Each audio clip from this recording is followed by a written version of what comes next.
এই রাজু, তুই বেকুতে বসে কি করতেছিস? তাড়াতাড়ি নাম। আরে বাবা, আমি বেকু গাড়ি থেকে নামবো না। আর রাজু, তুই বেকু গাড়ি থেকে নেমে যা, আমার অনেক কাজ আছে। আরে বাবা, আমার বেকু গাড়ি চালাতে অনেক ভালো লাগে। ঠিক আছে, তুই তাহলে বেকু গাড়ি চালা, আমি একটু ঘুমিয়ে নেই। এই তো বাবা ঘুমিয়ে পড়েছে, এখন আমি মজা করে বেকু গাড়ি চালাতে পারবো। এখানের মাটিগুলো অনেক শক্ত, বেকু দিয়ে খুঁড়ে নরম বানিয়ে ফেলি, তাহলে এখানে সবজি চাষ করতে পারবো। এই তো অনেকগুলো মাটি খোঁড়া হয়ে গেছে, এখন তো আমার অনেক খিদে পেয়ে গেছে। পকেট থেকে খাবারটা বের করে খাবারটা খেয়ে ফেলি। এই তো আমার খাবার খাওয়া হয়ে গেছে, এবার আবারও মাটি খোঁড়া শুরু করে দেই। আরে কি বেকু গাড়ি তো মনে হয় নষ্ট হয়ে গেছে। এই রাজু, তুই বেকুতে বসে কি করতেছিস? তাড়াতাড়ি নাম। আরে বাবা, আমি বেকু গাড়ি থেকে নামবো না। আর রাজু, তুই বেকু গাড়ি থেকে নেমে যা, আমার অনেক কাজ আছে।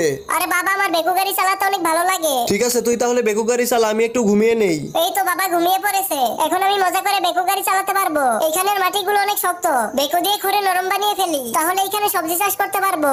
এই তো অনেকগুলো মাটি খোঁড়া হয়ে গেছে, এখন তো আমার অনেক খিদে পেয়ে গেছে। পকেট থেকে খাবারটা বের করে খাবারটা খেয়ে ফেলি। এই তো আমার খাবার খাওয়া হয়ে গেছে, এবার